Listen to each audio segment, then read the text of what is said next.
회피형 연애가 많을 수밖에 없는 게 우리나라의 교육 방식이 어렸을 때부터 예의를 중시하고 이거 하지 마, 저거 하지 마, 그러면 안 되지 이런 식으로 자기 표현을 하는 것들을 허락하는 게 아니라 좀 제약을 많이 거는 그런 환경에서 자라잖아요. 그렇게 하면 안 돼, 뭐 하지 마, 먹으면 안 돼, 남한테 그렇게 하면 안 되지. 그래서 안 돼, 안 돼, 안 돼 라는 그런 소리를 많이 듣고 자랐고, 더불어 살아야 된다. 고로 너의 그런 점들은 갈고 다듬어야지만 남들하고 부드럽게 용화하면서 살 수 있다라는 그런 교육관이기 때문에 자기 표현을 하려고 하다가도 이게 막게 되고 온전히 나 자신을 표현을 할 수 없는 그런 환경이 엄청 많은 거예요. 그래서 회피형, 유형을 조금씩은 그런 부분이 다 있긴 있어요.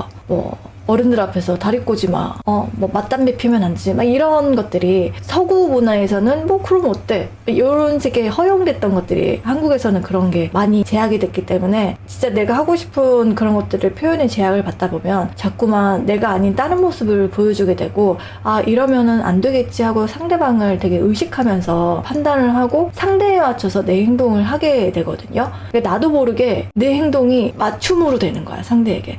행동뿐만 아니라 성향이나 가치관, 사고의 이런 것들이 원래 내가 생각한 것들하고는 반대로 표현을 하게 되는 거예요.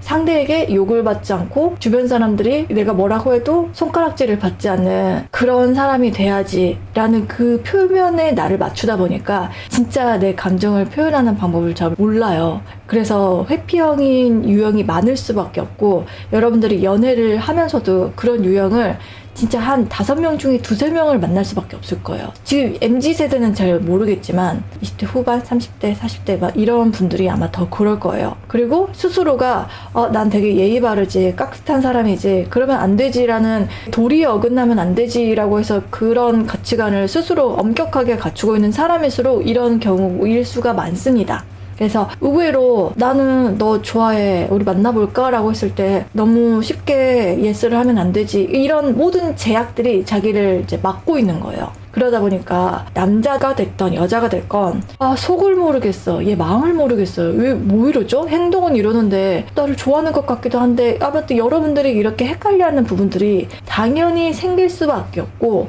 이런 것들이 조금 더 나아가면 남자분들이 많이 하는 거 있잖아요. 한국 여자는 사귀면 스트레스 받는다고, 좋으면 좋다, 싫으면 싫다, 왜 이렇게 빙빙 돌리고 아닌데 긴 척하고 이렇게 하냐, 이런 부분이 사실 여성이냐 남성이냐의 그거의 문제가 아닌 거예요. 어렸을 때부터 그렇게 하고, 사회적으로 뭐 여자가 뭐 치마가 짧으면 안 되지, 어른 눈 똑바로 쳐다보면서 그렇게 말을 하면 안 되지, 모두 이런 제약들이, 특히 여자들은 좀 그런 것들이 엄한 집안이 많거든요. 아버지들이 막 안 좋은 사건들도 많으니까 부모 입장에선 당연히 그렇게 되죠. 하지 마라 하는 것들이 많기 때문에 진짜 내가 하고 싶은 것들을 표출을 못하다 보니까 이게 억눌린 거예요. 그러다 보니까 연애를 할 때도 상대한테 감정 표현을 할 때 이러면 안 되지, 맞아, 여자가 이렇게 하면 너무 쉽게 보고 남자가 해픈 여자로 보일 수 있으니까 이러면 안 되겠다라고 하는 게 진짜 자기 속마음하고는 별개로 오히려 이제 반대로 표현되는 경우가 많으니까 남자 입장에서는 한국 여자들 지쳐요, 이렇게 되는 건데, 비단 그게 여자의 문제가 아니라는 거죠. 근데 아마 5명 중에 2-3명은 사귀다 보면 이런 분들을 만날 확률이 엄청 많을 겁니다.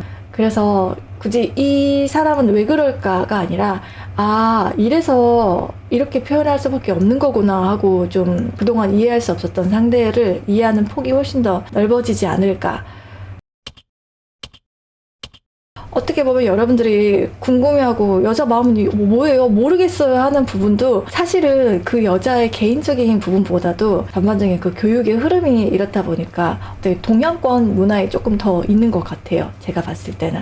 남자분들은 오히려 뭐 쑥스럽고 부끄러워서 성향적 부분으로 이제 표현이 되거나 그러는데, 여자분들은 이제 그런 것보다도 무의식에 깔려있는 그러면 안 된다, 해서는 안 된다, 여자가, 이런 것들이 있어서 진짜 나는 이 오빠 좋아 죽겠어, 근데 아니에요, 이렇게 표현하는 것들이 너무 어렸을 때부터 학습이 되다 보니까 자기들 모르게 이렇게 안 나오는 것 뿐인지 이해하는데 좀 도움이 되시지 않을까 싶어요.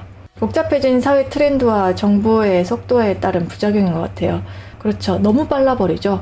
스마트폰이 나오기 전, 이후, 그리고 코로나 시국 이전과 후가 엄청 많이 바뀐 것처럼 너무 급격하게 사회가 발전이 되다 보니까 그런 국민적인 정서나 의식이나 교육 수준이 그 선진적인 것과 잘 믹스가 돼가지고 중간 지점을 국민 정서에 맞게끔 잘 풀어내는 것들이 있어야 되는데 아직 그런 것들이 없다 보니까 그렇지 않나 부작용인 것 같아요. 저도 그렇게 생각을 합니다.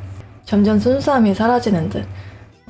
순수함이라고도 볼 수 있는데 제가 생각한 건 뭐냐면 다치고 싶지 않은 거예요. 사람들은 모두가 알아요. 우리가 나의 속도와 세상의 주변 환경이 달라지는 그 속도가 맞지 않는구나. 그리고 너무 빠르고 거칠고 속도감 있게 후후훅 뭔가 변해가고 있는데 나는 거기에 맞는 것 같지 않아. 나의 속도는 너무 느려. 그래서 내가 스스로 도태되고 이러면 안 되는데 하면서 스스로 계속 책찍질하지만 이 속도를 따라갈 수는 없어요. 그래서 거기서 오게 되는 상실감이라던가 마음의 상처 같은 것들을 갖고 싶지 않은 거야. 그러다 보니까 나 스스로를 본능적으로 보호해야겠다라는 보호 장벽이 쫙 감싸지면서 그 솔직함과 자유분방함과 있는 그대로 나를 표현했다가는 세상에 질타를 받을 수가 있겠구나라는 방패를 모두가 하나씩 갖게 된 게 아닌가 싶어요.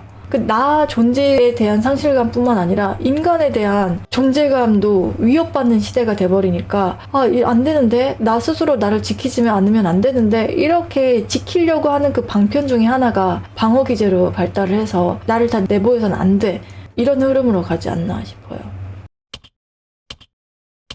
맞아요. 한국은 유독 엄하게 키우셨죠. 양육 환경도 중요해요. 회피형들이 그래서 거절 통제에 큰 상처가 있는 거고요. 그러니까 기본적으로 그런 것들이 다 있는데 특히 엄격한 집에서 훈육을 받았던 분들이 회피형이 좀 많아요. 회피형이 있는과 동시에 이제 결핍이 생기다 보니까 나는 자유분방하고 있는 그대로 그냥 엄마 아빠한테 사랑받고 뭘 해도 응원받고 싶은 존재가 되고 싶은데 우리 부모님은 우리 가정 환경은 그게 아니니까 그런 거에서부터 오는 결핍이 있다 보니까 나를 내보이면 안 돼. 어른들이 좋아하는 사람으로 커야지만 나는 칭찬받는 사람이구나 라는 게 너무 깊숙하게 뿌리가 굳혀 있다 보니까 연애를 할 때도 남자 앞에서도 아니에요 속으론 좋은데 이렇게 돼버리는 거죠. 진짜 내가 좋아해서 이 사람을 놓치고 싶지 않아. 근데 딱 회피형 요것만 좀 고쳐줬으면 좋겠어 라고 했을 때는 팁이 있다면 좀 대놓고 단도직입적으로 하세요. 회피형인 친구들의 특징은 자기가 그런 것들이 억눌려 있었기 때문에 자유분방하고 돌직구로 자기한테 확 다가오는 친구들한테 엄청 호감을 느끼고 대리만족을 느낍니다. 내가 할 수 없었던 거를 이 남자는 표현을 해주고 나한테 보여주네? 나를 진짜 좋아한다고? 안 믿어요. 회피형들이 안 믿거든요. 이 사람의 감정이 진짜일까? 자꾸 의심하고 그러는데 그냥 그런 거 가감 없이 솔직하게 나도 좋아 라고 해서 끊임없이 꾸준히 이런 것들을 계속 나는 변치 않아. 그냥 이렇게 한번 찔러보고 그런 사람이 아니라 그냥 변함없이 너 옆에서 너를 좋아해주는 사람이야 라는 그 신뢰가 되게 중요하기 때문에 그 신뢰를 쌓을 수 있는 충분한 시간을 갖게 되면 아마 회피형도 마음이 돌아설 거예요. 그래서 제가 지난번에 그랬잖아요. 깊이가 이 정도인데 여기까지만 알아가지고 오빠는 그렇잖아. 남자친구 여자친구한테도 마찬가지고 너는 항상 그렇잖아 라고 하면 그 얘기를 들으면 상처가 배로 되는 거예요. 여기 깊이까지 들어가 봐야 되거든요. 마음은 이만큼인데 이게 표현하는 방법을 모르던가 이런 걸 해본 적이 없기 때문에 요거밖에 표현이 안 될 수가 있거든요. 근데 그런 것까지 깊이 들어가 보면 이 사람은 이거구나 라는 걸 알게 되는데 그냥 표면적으로 보여주는 것만으로도 이 사람을 평가를 해버리고 너는 그런 사람이잖아 가 돼버리면 내 마음을 왜 몰라주는 거야. 내 여자친구고 내 남자친구고 나는 진심을 다해서 좋아하는 감정을 느끼고 있는 사람인데 나를 다 이해받지 못했다라는 게 상처가 훨씬 더 크게 와닿거든요. 이제 20대 분들한테는 이런 것들이 좀 버거울 수 있겠지만 30대, 40대 분들은 또 사회생활 하면서 사람들을 많이 만나잖아요. 그런 거에서 내가 느꼈던 것들을 이 연애에 대입을 해보면 그래 사람들을 많이 만나보니까 사실은 이 사람의 이 행동의 의도가 그런 거였을 수도 있겠다라는 가능성을 딱 한 개가 아니라 두세 개는 좀 펼쳐놓고 여유 있게 상대를 받아들이면은 훨씬 더 감정이 깊어지지 않을까 싶어요. 섬세한 이런 감각을 가진 사람이 연애를 잘할 수밖에 없다는 거. 이제 뭉뚱그리고 쟤는 그래 외모가 저러니까 저럴 것이다 여우상이니까 얘는 성격이 그럴 것이라고 단정 지어버리고 표면만 보는 분들은 솔직히 앞으로의 연애가 점점 더 힘들어질 수도 있어요. 왜냐면 사회상이 이렇게 바뀌고 있으니까 점점 내 안으로 움츠러들고 방패막을 다 하나씩 가지고 있는데 방패 모양만 보고서 얘는 이럴 것이다 라고 판단을 해버리면 아마도 방패 뒤에 있는 그 상대는 영원히 이 사람한테 마음을 안 열 거거든요. 그 너머에 얘는 사실은 이런 거겠지? 라고 그 마음을 읽어주는 사람한테는 솔직히 외모 불문하고 엄청나게 큰 매력을 느끼거든요. 내가 이해받았다는 그 감정을 갖게 하는 게 연애에서는 가장 중요한 것 같아요.